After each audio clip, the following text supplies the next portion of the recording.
Hello guys and welcome back to the channel. What if you could use Claude AI directly inside your browser while you're browsing, writing or researching?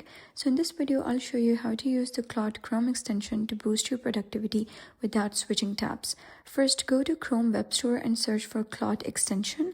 Click Add to Chrome, then confirm installation. And once it's installed, you'll see the Claude icon in your browser toolbar. Click the extension icon and sign in with your Claude account. After logging in, you'll be able to use Claude directly inside your browser anytime. Now here's the powerful part. You can highlight text on any web page and ask Claude to summarize it, explain it, rewrite it, or simplify it. It instantly turns long content into easy, useful answers. You can also use it for writing emails, social posts, or research while browsing.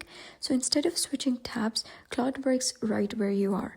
And that's how you use the Claude Chrome extension, bringing AI directly into your daily workflow for faster and smarter work.